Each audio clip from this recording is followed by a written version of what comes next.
The shove came first. A hard, jarring strike to the chest that sent the young soldier stumbling back into the cold brick wall of the diner. His cap slipped from his head, hitting the wet pavement with a dull smack. Gasps filled the night air, sharp and disbelieving. The police officer stood over him, hands still outstretched, breathing heavy as though he had just faced down a threat. But the soldier hadn't moved aggressively. He hadn't raised his voice. He hadn't done a thing except try to walk home. "Stay where you are," the officer barked, his tone thick with hostility. The soldier straightened slowly, his boots grinding against the concrete, his posture calm but unyielding.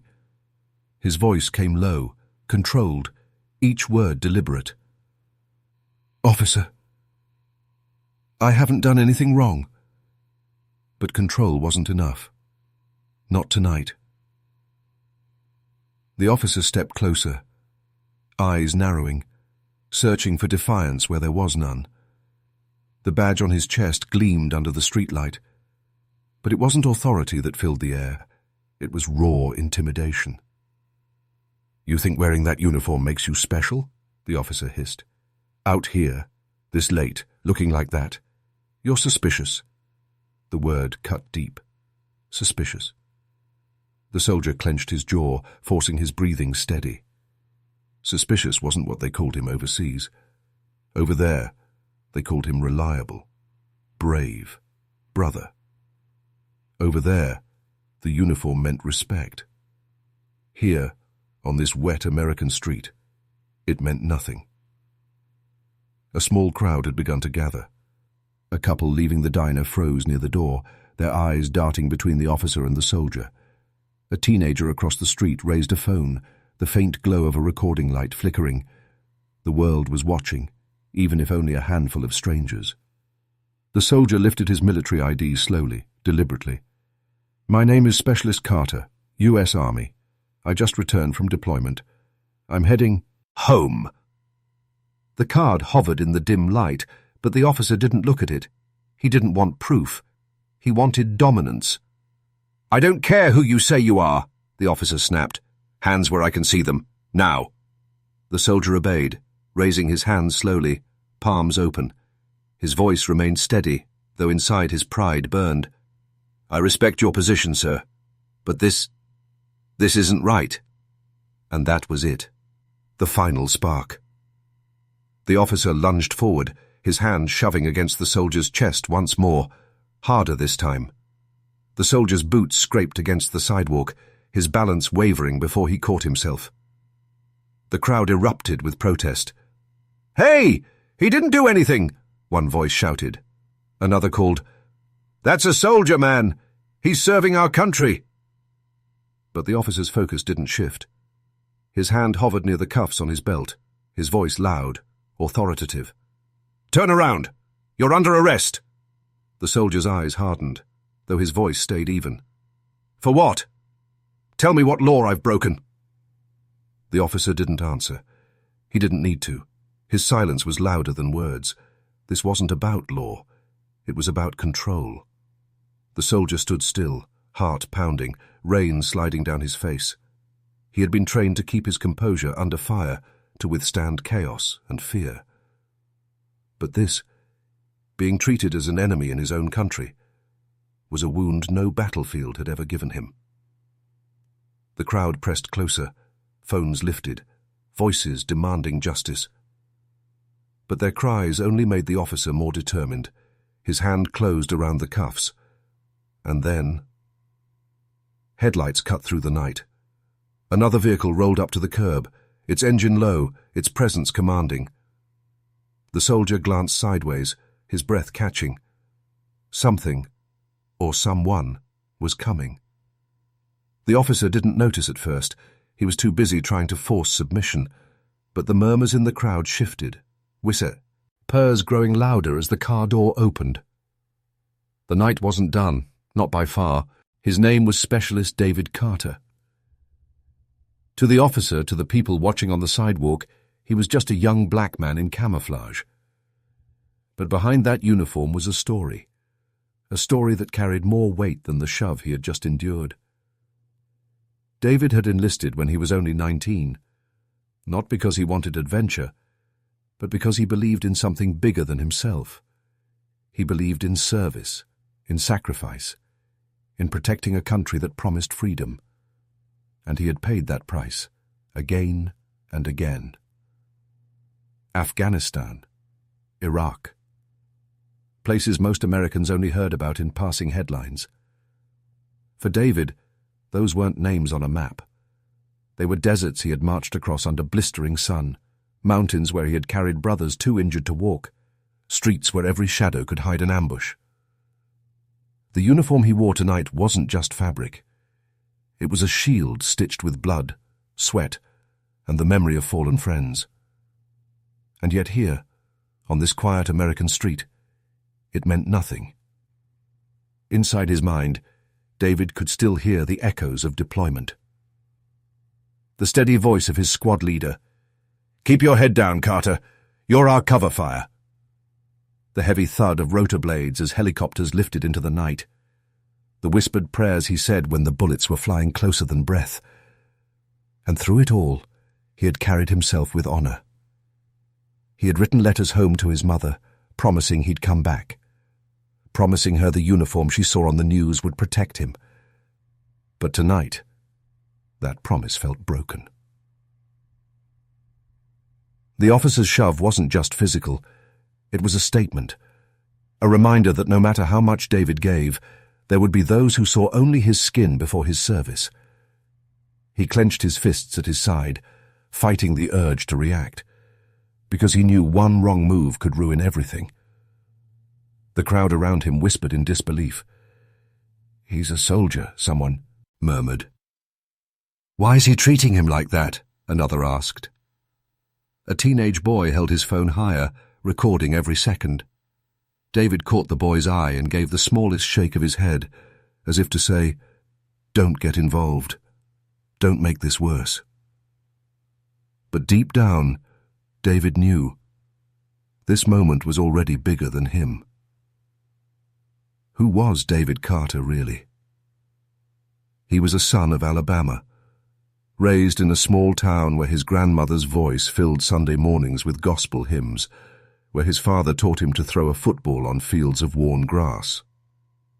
He was the kid who worked 2 jobs after high school just to keep the lights on at home, the one who signed recruitment papers with trembling hands because service meant a steady paycheck, health insurance, a chance at something better.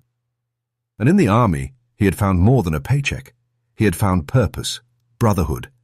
He had earned medals that he never bragged about, stripes that he wore with quiet pride. But none of that shielded him tonight. The weight of the uniform wasn't just the fabric on his back. It was the crushing truth that no matter how much he gave, some would always see him as less. The officer's voice cut sharp again. "Did you hear me? Hands behind your back. Now!" David's heart hammered. He could almost hear his general's words from overseas, spoken after a firefight. "You're more than your fear, Carter. Stand tall. Always stand tall." And so he did. He straightened his back, chin lifted. He didn't move to resist, but he didn't bow either. His silence was louder than protest. The officer grabbed for the cuffs. The metal clinked in the night air, and all David could think was, "This is what my service has earned me. This?" The humiliation cut deeper than any wound he had carried from war. Overseas, the enemy had tried to break his body. Here, prejudice tried to break his spirit. And that was the heavier blow. Little T.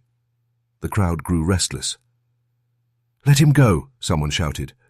"Man, he's wearing a uniform." But the officer ignored them, fingers tightening around the cuffs. His eyes said it all. He wanted obedience. He wanted surrender. David swallowed hard. His voice, steady but weighted with emotion, finally broke the silence. "Officer, you don't know me. You don't know what I've given. But I promise you this uniform. It isn't for show. It's for sacrifice, for duty, for this country, even for you." For just a flicker, the officer's face shifted. Maybe it was doubt. maybe recognition. But it vanished as quickly as it came, replaced by stubborn pride. The cuffs hung inches away from David's wrists. And in that moment, the weight of his uniform felt heavier than ever before. Because to David, it wasn't just fabric. It was a reminder of who he was. A soldier. A protector. A man who had carried brothers through gunfire and laid flags over their caskets. And yet here, in his own country, that same uniform couldn't even protect him from a shove in the street. The headlights from the second vehicle glared brighter now, cutting across the officer's back. The crowd turned, murmurs rippling louder. Something, or someone, had arrived. David didn't know yet who stepped out of that car, but he knew this. The weight of his uniform had never been heavier, and the night was about to shift. The cold steel of the handcuffs clicked shut around David Carter's wrists. The officer's grip was rough, forcing him toward the back of the cruiser as the crowd shouted in protest. Their voices grew fainter as the car pulled away, swallowed by the hum of tires against wet asphalt. Inside the back seat, David sat stiff, his hands bound, his uniform wrinkled under the pressure of the cuffs. The flashing red and blue lights washed across his face in steady rhythm, a cruel reminder that he wasn't seen as a hero tonight. He was seen as a suspect. The station loomed ahead, its floodlights glaring like unblinking eyes. As the cruiser stopped, the officer yanked Davies from the back seat, marching him inside. The lobby was sterile. Beige walls, flickering fluorescent lights, the faint smell of coffee gone cold. A pair of officers looked up from the front desk as the door opened. "Got one for booking," the arresting officer said flatly, shoving David forward. Their eyes immediately landed on the uniform. One officer raised an eyebrow, smirking. "What's this? Halloween already?" The other laughed under his breath. "Man thinks he's Rambo." David kept his eyes forward, jaw set, saying nothing. He had faced taunts before, enemy propaganda, threats over radios in the desert. But this was different. These weren't enemies. These were men sworn to protect the same flag he bled for. The cuffs dug deeper into his skin as they led him down the hall. His boots echoed against the linoleum, each step heavy with humiliation. The booking room was colder, lit by harsh fluorescent glare. A camera sat mounted against the wall, waiting to snap his mugshot. The officer uncuffed him, shoving a clipboard forward. "Name, date of birth, occupation." David's voice came low, steady. "Specialist David Carter, United States Army." The room went quiet for a moment, then laughter broke the silence. "Specialist, huh? Sure you are. Man, I bet he bought that uniform at a surplus store." David didn't flinch. He signed the form with precision, his handwriting steady despite the tremor in his chest. He refused to let them see the crack in his armor. One of the officers leaned against the counter, eyes narrowed. "You expect us to believe the army gave you a rifle? You look like you can barely follow orders." David looked up, his eyes sharp. "I've followed orders in places you can't even imagine. I've carried brothers home under fire. I've earned every stripe on this uniform." The officer sneered, unimpressed. "Save the war stories. You're not in the DC. But now, you're in my house." They moved him to a holding cell, its bars cold and unwelcoming. He sat on the narrow bench, resting his elbows on his knees, breathing deeply to keep calm. The cell smelled of bleach and rust, a place designed to strip dignity away. From the desk outside, voices carried in. "You think he's legit?" one officer asked. "Nah," another replied. "If he was really a soldier, his CO would have bailed him out by now. Guy's just frontin'." David closed his eyes. The words pierced deeper than the cuffs ever could. His commanding officer would come for him, if he even knew. But here, in this moment, David was alone. Minutes dragged like hours. Each tick of the clock amplified the weight pressing against him. He thought of his mother, who still kept his deployment letters in a shoebox under her bed. He thought of his squad, men who trusted him with their lives. And he thought of the irony, that he could survive firefights overseas, only to be broken down by mocking voices in his own country. A pair of officers approached the cell. One leaned on the bars, smirking. "So, Specialist Carter, tell us, where'd you serve? Disneyland?" The second laughed. "Yeah, maybe he fought in the Battle of the Buffet Line." David looked up, his eyes fierce but controlled. "Kandahar, Fallujah, places where men like me don't joke about service because we've buried too many friends." The laughter faltered for a moment, but pride wouldn't let them stop. "Sure, soldier boy. Keep telling yourself that." The weight of their disbelief pressed harder with each passing minute. Yet David held on to one thing: his dignity. He remembered his general's words overseas. "Your strength isn't in your weapon, Carter. It's in your composure. Don't let anyone take that from you." So he sat straighter on the bench, refusing to slouch in defeat. Then footsteps echoed down the corridor, heavy, deliberate, different from the casual swagger of the mocking officers. These steps carried weight, authority. The room seemed to stiffen as the sound grew closer. Officers at Tihi. His desk looked up, shifting uneasily. The cell door rattled as one of them muttered, Looks like somebody important's here."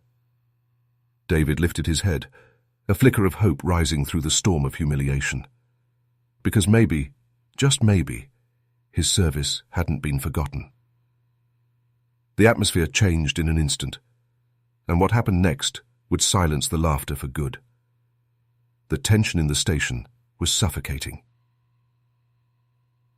David Carter sat alone in the holding cell, his hands resting on his knees, his uniform wrinkled, but his posture still proud. Mocking voices had finally quieted, but the air remained thick with contempt. Every tick of the clock on the wall dragged like a hammer against his dignity. And then, a voice broke through the silence. "Specialist Carter." David's head lifted. A young man stood near the desk, not an officer, but a soldier. His uniform was simple, a reservist patch on the shoulder. He must have been filing paperwork when Carter was brought in. His eyes carried recognition, and with it, a spark of urgency. The reservist leaned closer to the bars, lowering his voice. "I know who you are. I saw your name on the roster. You don't deserve this." David's chest tightened, but his voice remained steady.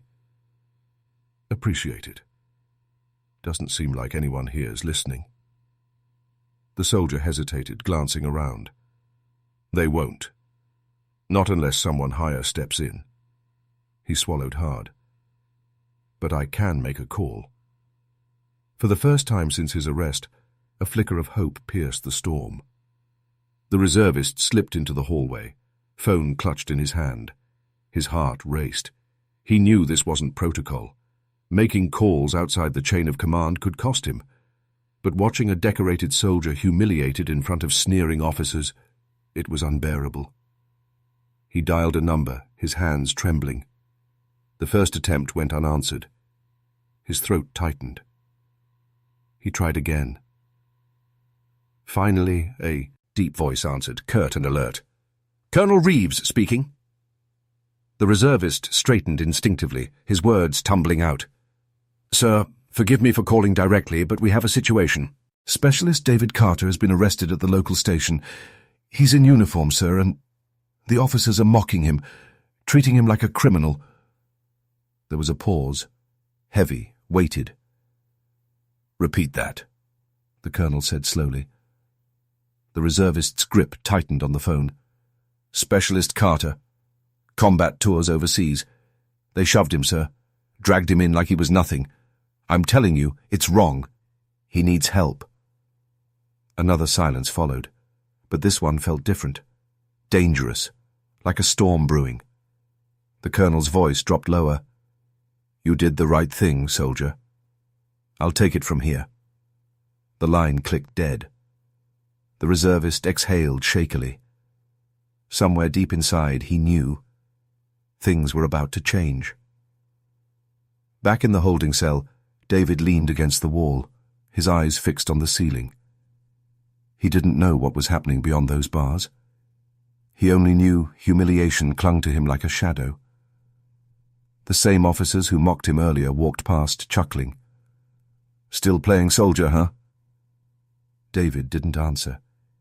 He'd learned long ago that silence could be sharper than words. But then, faintly, he caught the sound of hurried footsteps. Different this time. Urgent. At the front desk, the phone rang, sharply, insistently. An officer picked it up with a lazy drawl. "Station 4, what's the—" His face blanched. "Yes, sir," he stammered.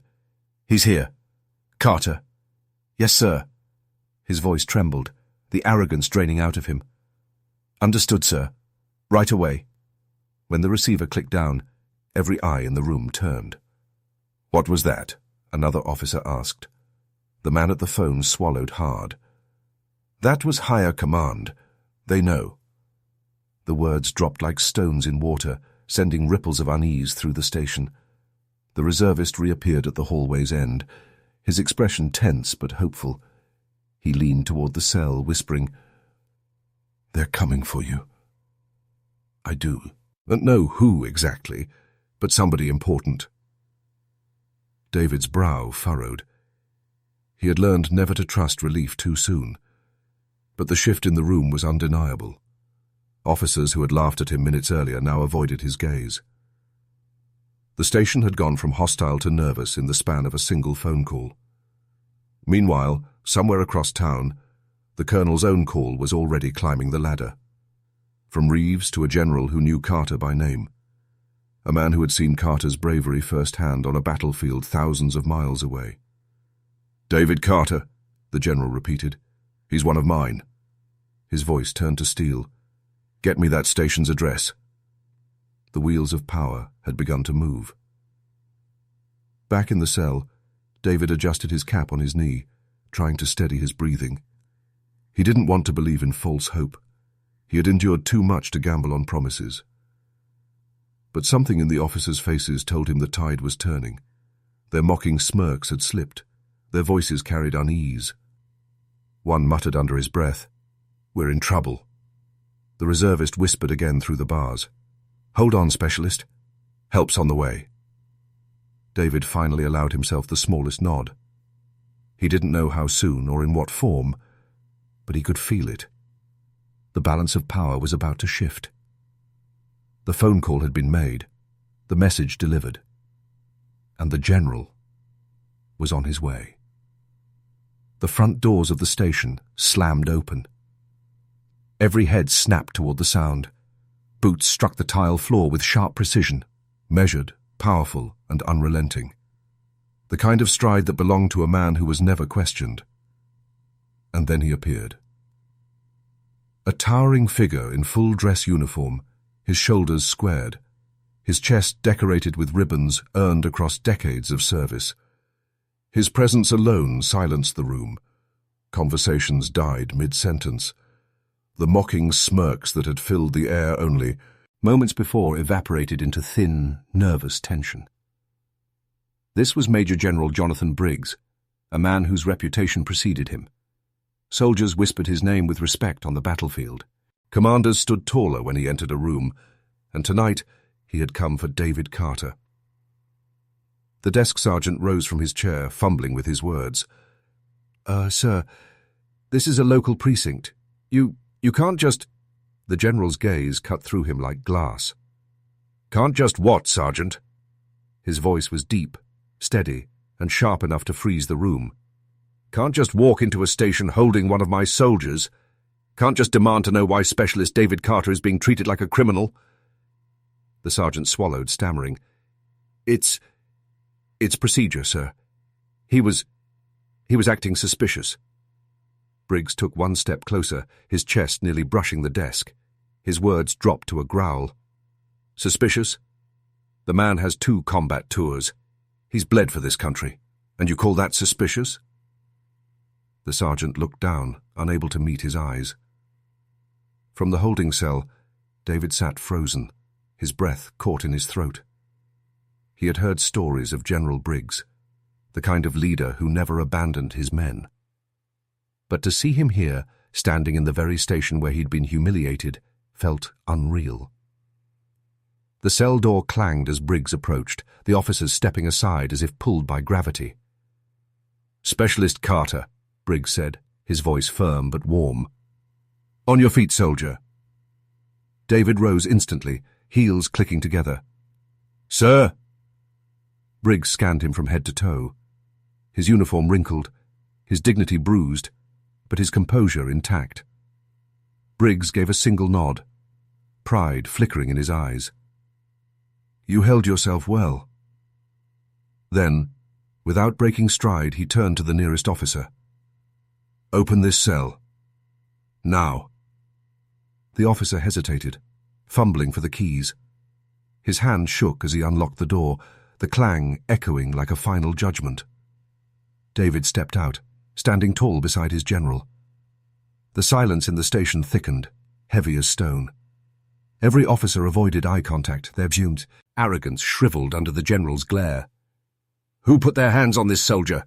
Briggs demanded. The arresting officer, broad-shouldered, the one who had shoved David in the street, shifted uncomfortably. "General, he wasn't cooperating." Briggs's eyes snapped to him. "He wasn't cooperating? Or you weren't listening?" The officer stiffened. "Sir, I was following—" "Don't you dare finish that sentence!" Briggs thundered, his voice shaking the walls.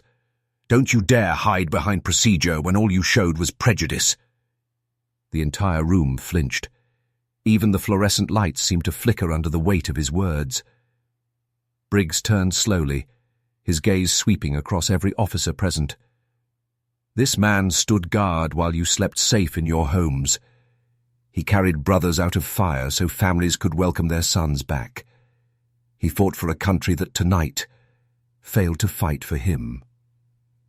His words landed heavy, each one slicing through the silence like a blade. Officers who had mocked minutes earlier now stood with their heads lowered, shame creeping across their faces. Briggs pointed at the desk sergeant. "Call your captain.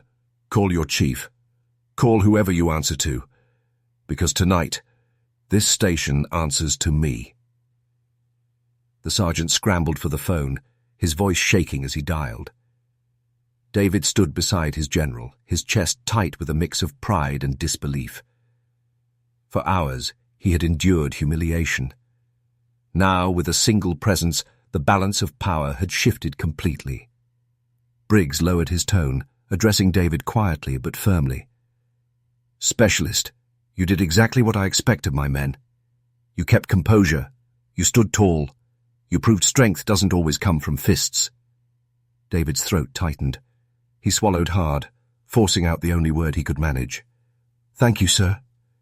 Briggs gave a curt nod, then turned back to the room. "From this moment on," he said, his voice rising again. "No one lays a hand on this soldier. No one questions his service, and no one mocks the uniform he wears." The officers shifted uncomfortably, their silence an admission of guilt. One tried to speak, but Briggs raised a hand, silencing him instantly. "You've embarrassed yourselves.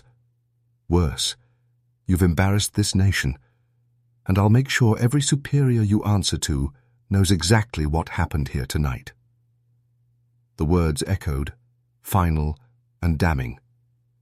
For David, the humiliation of the night still lingered. But standing beside his general, he felt something he thought he'd lost hours earlier. His dignity. The uniform on his back finally felt like armor again, not a target. Briggs placed a firm hand on his shoulder, grounding him. "You're going home, soldier. With me." David nodded, relief washing over him. The two men walked toward the exit together, their footsteps echoing across the station floor. The once loud precinct had fallen into reverent silence, every officer's eyes following the soldier and his general as they passed. And when the doors opened again, The cool night air swept in, carrying with it the promise that this battle wasn't over. Not yet.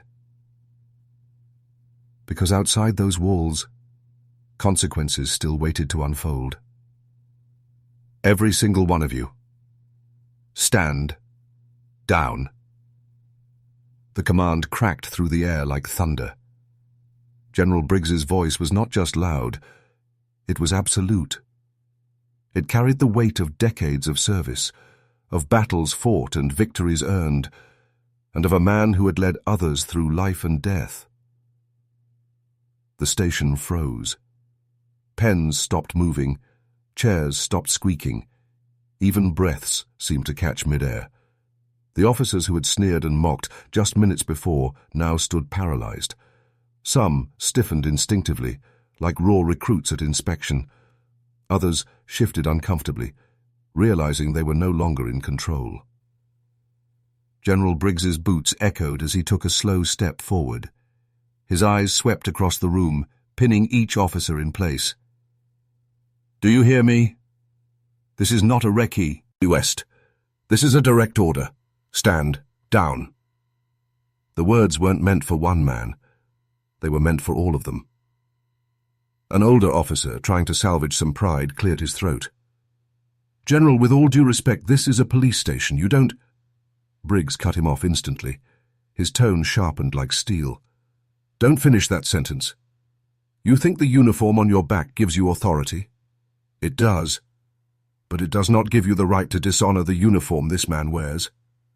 He pointed to Specialist David Carter, who stood tall beside him, his jaw tight, his eyes locked forward like he was back on parade ground. Briggs raised his voice again, his words rolling like cannon fire. "This soldier has more honor in his silence tonight than any of you have shown in your words and actions. You may serve this city, but he serves this nation, and I outrank all of you." The room remained hushed, the truth of his words sinking in. David's heart pounded as he watched the shift unfold. For hours he had been the smallest man in the room. Now, under the shadow of his general, the balance of power tilted entirely in his favor. Briggs let the silence linger before delivering the hammer blow. "From this moment forward, you will cease any hostility towards Specialist Carter. You will not touch him. You will not speak another insult. You will stand down. Is that understood?" No one answered. Briggs's tone dropped lower, colder. "I said, is that understood?" The chorus came, uneven but unanimous. "Yes, sir." The general straightened, satisfied, but not finished. He walked toward the officer who had shoved David earlier. The man's shoulders sagged under Briggs's stare. "You thought pushing a soldier in uniform made you powerful?" Briggs asked. His voice was quiet now, but somehow more dangerous. "That shove, do you know what it represented? It wasn't just against him, it was against every man and woman who wears the same cloth. Against me, against the flag we fight under." The officer's lips parted, but no words came out. His face burned red. Briggs leaned closer, his voice low enough for everyone to hear. "You'll answer for it. In writing, in hearings. And if you think for a second this will be swept under the rug, I'll personally make sure your badge collects dust." The officer lowered his eyes, his confidence shattered. Briggs pivoted back to the entire station. "This is the moment where you decide what kind of officers you are. Do you hide behind excuses and procedure, or do you correct your mistake right here, right now, by showing Specialist Carter the respect he has earned?" The tension was suffocating. Then slowly, one officer near the back straightened and placed his hand respectfully on his chest. Another followed. Within moments, nearly the entire room stood at a kind of rigid attention.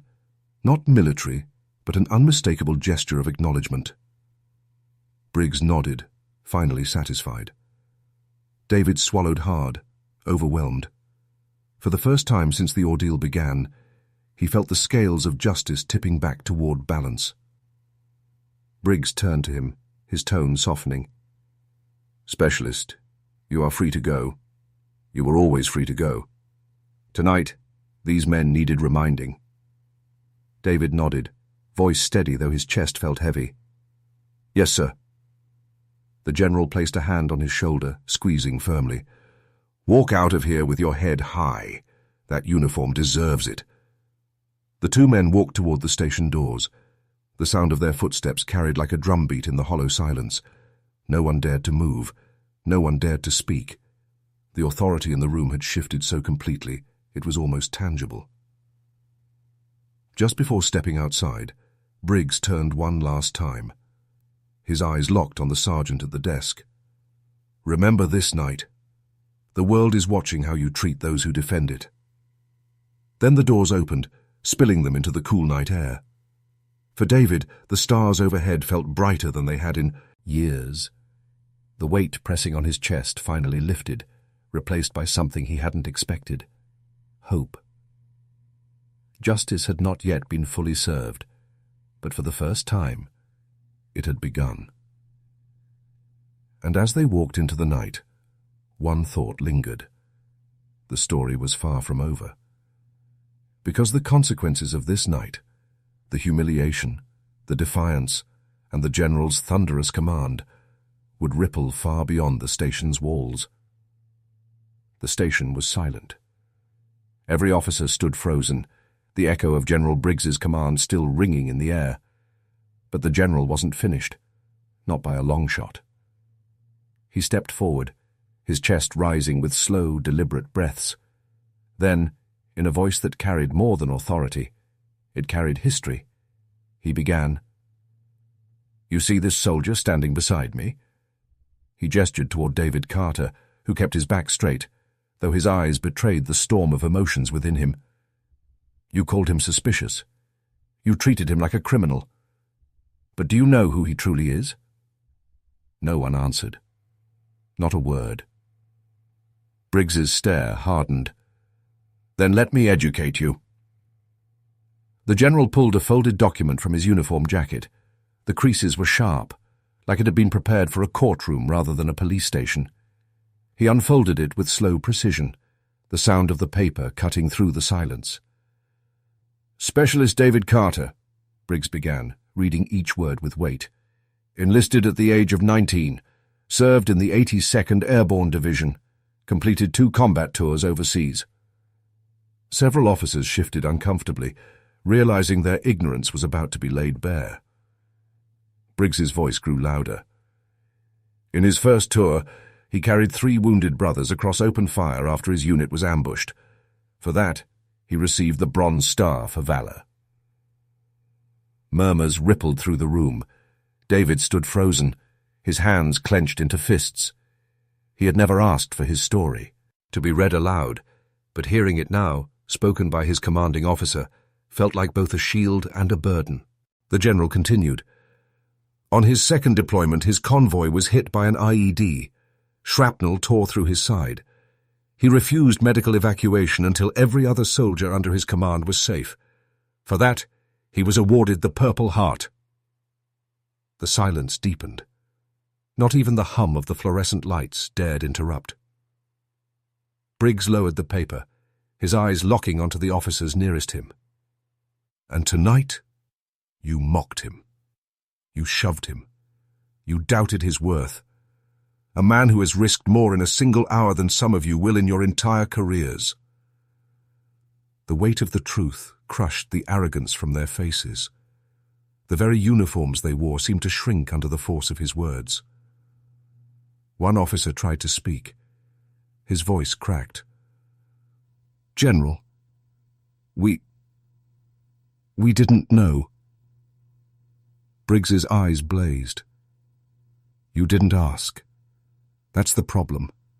You saw his skin before you saw his service. You saw a target instead of a hero.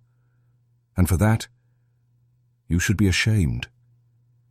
David swallowed hard, his chest tight. He wanted to disappear, to hide from the spotlight. But Briggs wasn't just defending him. He was rewriting the night, word by word, stripping away the humiliation and replacing it with undeniable truth. Briggs held the room in his fist. "This man wears the same flag on his shoulder that I do, that you pledge allegiance to. And yet, in the land of the free, he couldn't even walk home without being shoved, mocked, and locked behind bars. He paused, letting the silence bite.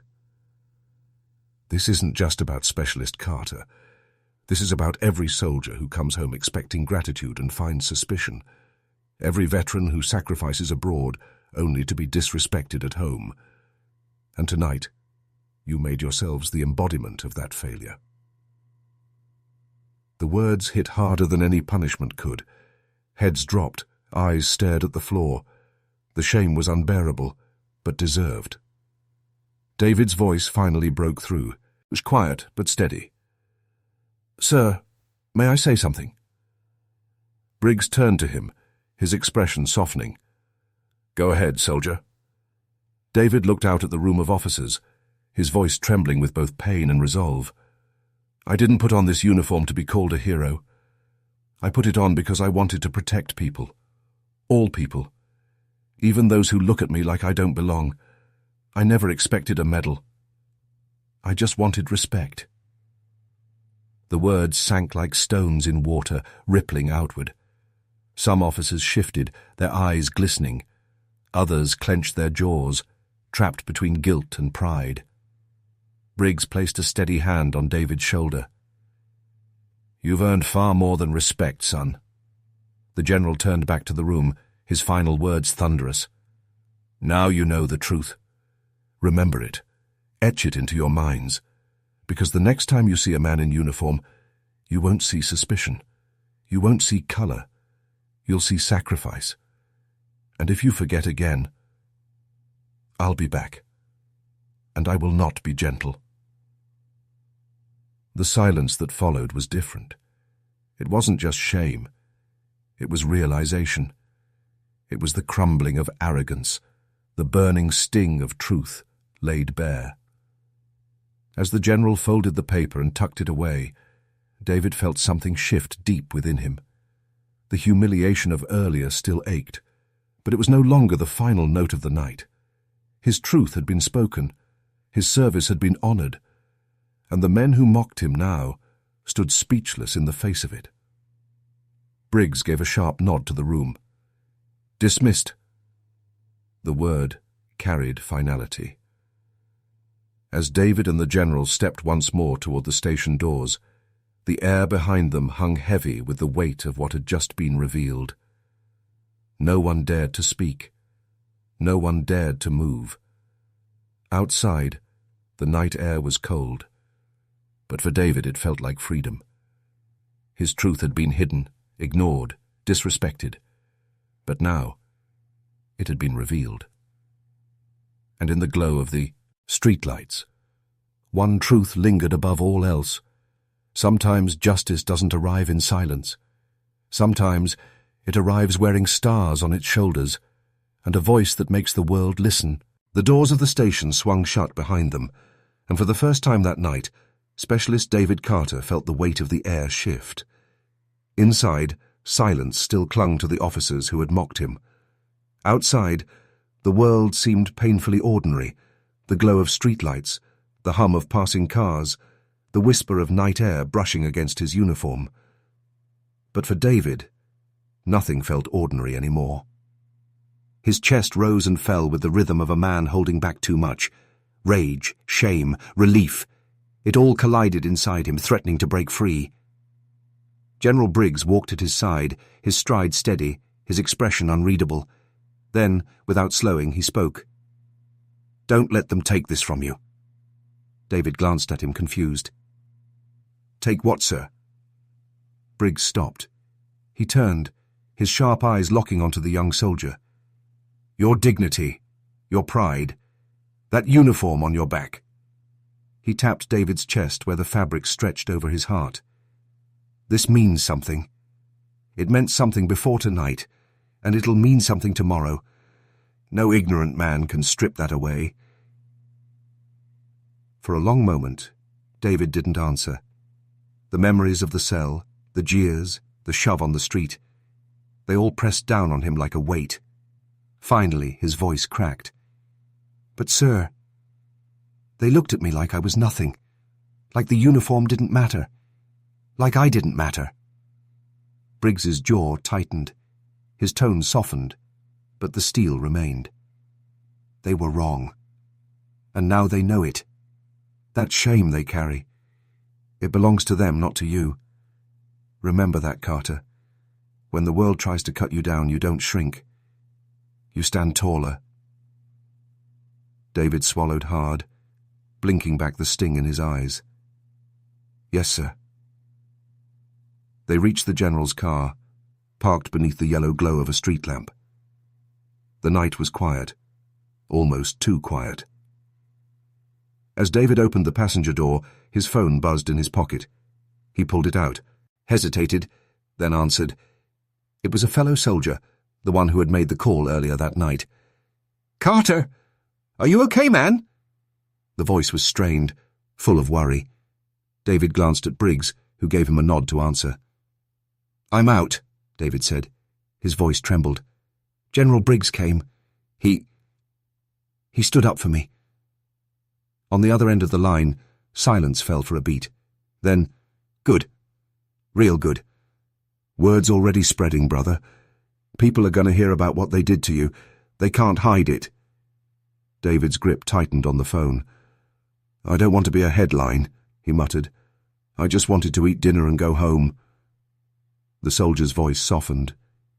"Yeah, I know. But sometimes the fight finds you. And tonight, you weren't alone." David hung up, his chest heavy, his mind spinning. Inside the station, the aftermath was unfolding.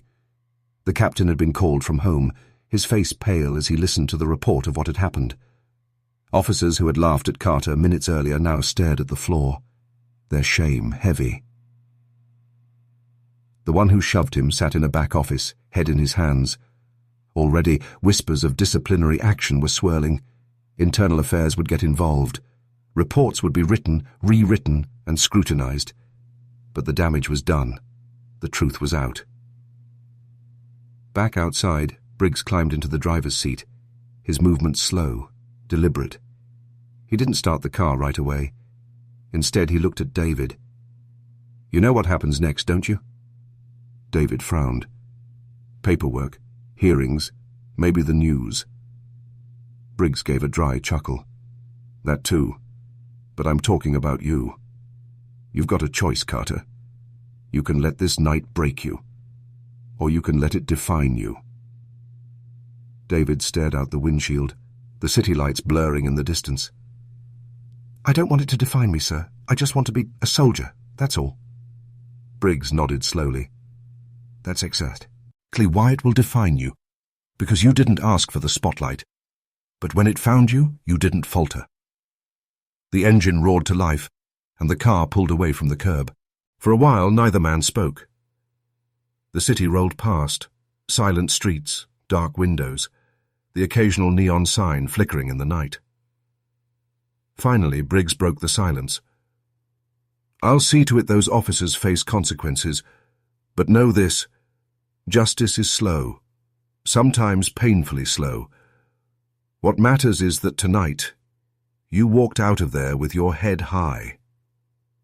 David turned to him, voice low. "Did I, sir?" Because it didn't feel like it. It felt like I was humiliated, like I lost something I can't get back. Briggs's hands tightened on the wheel. His reply came measured, firm. What you lost was temporary. What you gained was permanent. Tonight you showed restraint when most would have lost control. That's strength. That's leadership. And that's something they can't touch. David looked down at his hands, scarred and calloused from years of training. For the first time that night, he felt a flicker of belief in Briggs's words. The ride ended at David's small apartment complex. The general parked but didn't kill the engine. He turned to the young soldier one last time. "You're not alone in this. Not tonight. Not ever. You've got brothers in uniform, and you've got me. Remember that when the weight feels too heavy." David nodded slowly. Yes, sir. His voice was quiet but steady now. He stepped out, the night air cool against his skin. As the general drove away, the hum of the engine fading into the distance, David stood in the glow of the street lamp. The uniform on his back felt heavier than ever. But for the first time, he didn't see it as a burden. He saw it as armor. Inside the station, consequences were already set in motion. Reports were being drafted. Careers were hanging in the balance. The arrogance that had filled the room earlier was gone, replaced by the bitter taste of accountability. And somewhere in that silence, a new awareness began to take root, the night. It had ended, but the ripple of its aftermath was only just beginning. It began with a single headline. Decorated black soldier, humiliated by local police, rescued by his general. By dawn it was everywhere. News outlets picked it up. Social media caught fire. Hashtags spread like sparks across dry grass. And what had started inside the four walls of a police station now poured into living rooms, classrooms, and office break rooms across the country. The story was no longer just about Specialist David Carter. It had become something larger, something impossible to ignore. On the morning talk shows, polished anchors leaned toward the cameras, their voices filled with practiced gravitas. "Viewers, this footage is difficult to watch," one announced as the video replayed. The clip showed Carter being shoved against the wall. The audio captured the mocking laughter of the officers. Then the arrival of General Briggs, the sudden shift, the silence, the booming command to stand down. Every time the video played, it struck a new nerve. Some viewers felt pride watching the general defend his soldier. Others felt anger that it ever had to happen at all. In a diner on the edge of town, an older veteran pushed his coffee aside as he spoke to the waitress. His voice shook with emotion. "I wore that uniform. I bled for it. To see one of our own treated like that, it burns." The waitress, her apron dusted with flour, nodded. "It ain't right," she said softly. "It just ain't right." Meanwhile, in neighborhoods across the country, conversations sparked between strangers. "Did you see what happened?" one man asked as he walked into a barber shop. The barber set down his clippers. "Yeah. And you know what? That's not just one story. That's every story. That's the same fight we've been screaming about for years. Only now they can't deny it. Because a general walked in and up them red-handed." Heads around the shop nodded in agreement. But not everyone saw it the same way. On a late-night call-in show, a caller insisted, "The police were just doing their job. The soldier should have complied faster. We can't blow this out of proportion." The host paused, then asked calmly, "Even if that soldier was your son? Even if that was your family being shoved and mocked in uniform?" Silence filled the line. The caller hung up. For David, the attention was overwhelming. He hadn't asked for any of it. Inside his small apartment, the television played non-stop coverage, but he kept the volume low. He sat on the couch, phone buzzing every few minutes with messages of support. Texts from fellow soldiers, emails from strangers, even voicemails from veterans he had never met. One message stood out. "You don't know me, but I saw what they did to you. I'm a mother of 2 young boys, both dreaming of serving this country one day. Thank you for showing them what dignity looks like under fire." David read the words twice, then set the phone down, pressing his palms against his eyes.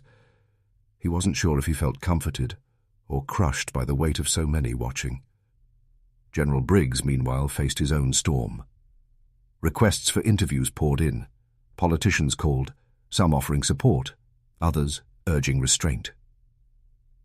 At a press conference outside the base, reporters shouted over one another. "General Briggs, do you believe race played a role in this incident?" "General, should the officers be fired immediately? Do you think this will damage trust between the military and local law enforcement?"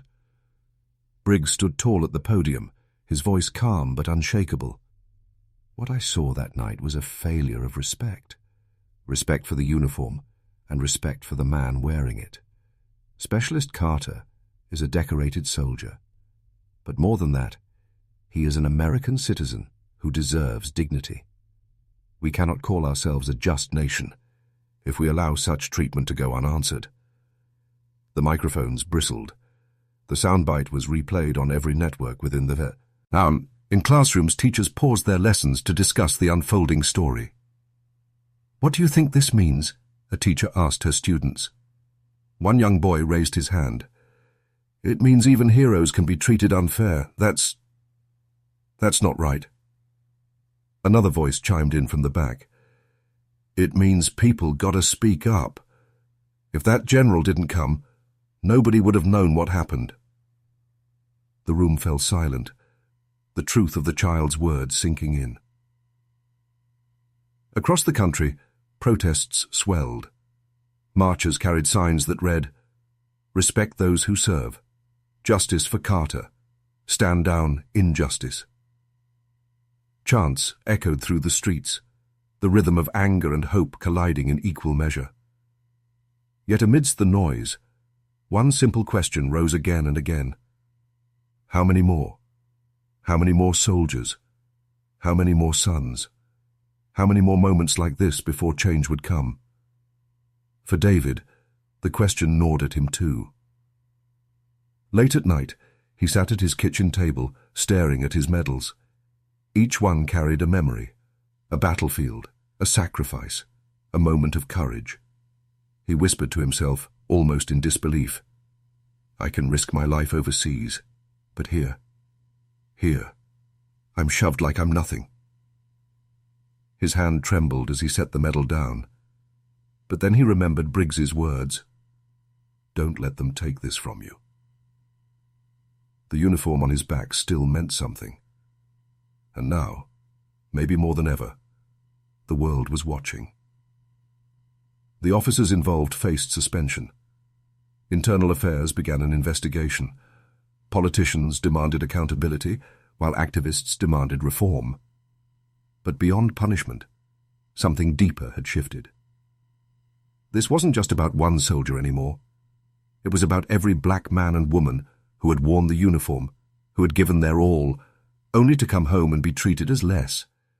It was about a nation forced to look in the mirror. In one quiet moment, a reporter asked Carter directly, "What do you hope comes out of this?" He hesitated, searching for the right words. Then he spoke slowly, deliberately. "I don't want pity. I don't even want headlines. I just want respect. Not just for me, for every soldier, every citizen who wears this country's colors on their chest.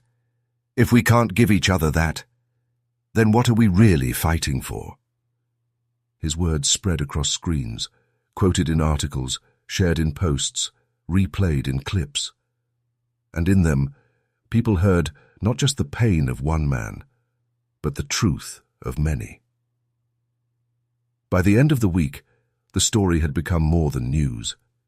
It had become a mirror, reflecting not just the injustice of one night, but the soul of a nation still wrestling with its own contradictions. And as Specialist David Carter looked out from his small apartment balcony at the city lights below, he realized something. He had become a symbol, yes, but he was also still just a man carrying the scars of one night, and the hope that his story might help bend the arc of justice just a little closer toward fairness. The night was quiet. The world was watching. And the reflection had only just begun. The days following the incident were filled with both turmoil and unexpected solidarity. Messages continued to flood in. Veterans groups reached out offering support. Churches held vigils in his name. Even children wrote letters, their handwriting crooked, but their words steady. "Thank you for being brave. You're my hero. One day I want to be like you." David read each one carefully, his throat tightening with every line. For every insult he had endured in that station, for every mocking laugh that still echoed in his ears, Here was proof that his dignity remained untouched. General Briggs made sure of that too. The two men met privately in the general's office. Sunlight poured through the tall windows, casting long shadows across the polished wooden desk.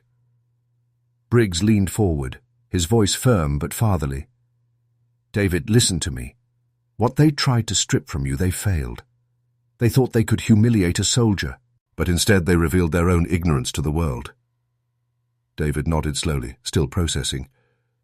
"It just feels like, no matter what I do, no matter how much I give, I'll always have to fight twice as hard just to be seen."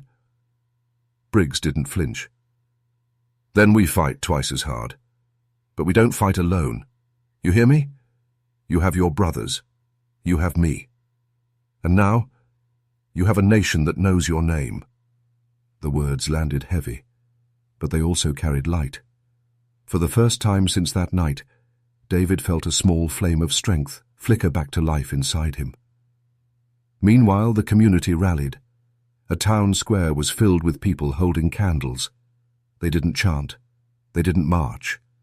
They simply stood together in silence, honoring not just David, but every soldier who had carried the burden of serving abroad while facing prejudice at home. An elderly woman approached him after the vigil, her cane tapping against the pavement. She reached for his hand, her eyes glistening. "My husband fought in Korea," she whispered. "He faced things over there that I'll never understand. But what broke him was coming home and still not being treated like a man. Please, please don't let this break you too." David held her hand tightly, his voice soft. "I won't." The officers involved faced their consequences. Suspensions, disciplinary hearings, the stain of disgrace etched permanently onto their records. Yet this chapter was not written to revel in their downfall. It was written to mark a turning point. For once, accountability had been demanded and delivered. But the real victory was quieter. It wasn't in the hearings, or the headlines, or the protests. It was in the way people began to look differently at the uniform and at the man beneath it. No longer just camouflage and medals, no longer just a symbol of war or service, but flesh and blood. A son, a brother, a human being. That realization rippled across the country. One evening, David walked through his neighborhood in uniform. Children waved from porches. A father saluted him as he passed. Strangers stopped to say, "Thank you." And though part of him still carried the sting of humiliation, another part swelled with pride. Not the blind pride of a uniform alone, but the pride of knowing that his story had sparked something larger. In a final conversation with Briggs, the general offered one last piece of wisdom. "Respect," he said, "cannot be forced. It can only be earned or reminded." That night, they forgot who you were. But more than that, they forgot what it means to respect the very people they swore to protect. And you, Carter, you reminded them. David met his gaze, his voice steady now. "I just want people to see that the uniform doesn't make me more valuable, or less. It's the man inside it. That's who deserves respect." Briggs smiled faintly. "And that, soldier, is why your honor is restored. Not by them, but by you." The story of Specialist David Carter became more than just a headline. It became a lesson, a reminder etched into the collective conscience of a nation still learning to balance justice with prejudice, dignity with ignorance. It asked a question that could no longer be ignored. Will we honor only the uniform, or will we honor the humanity within it? For David, the answer was clear. He continued his service with head held high. The scars of that night remained, but they no longer defined him. What defined him was resilience. What defined him was the knowledge that, even in his darkest moment, he had stood with dignity. And when the world watched, it wasn't his humiliation they saw. It was his strength. As the chapter of this story closed, The image was simple, yet powerful. A soldier walking forward, his back straight, his stride steady, not defined by one night of injustice, but by a lifetime of courage, backed by his brothers, backed by his community, backed by a truth that could not be silenced. Respect is not owed to see, loath alone. Respect is owed to the soul within it. And on that truth, David Carter walked into tomorrow, his honor not just restored, but unbreakable.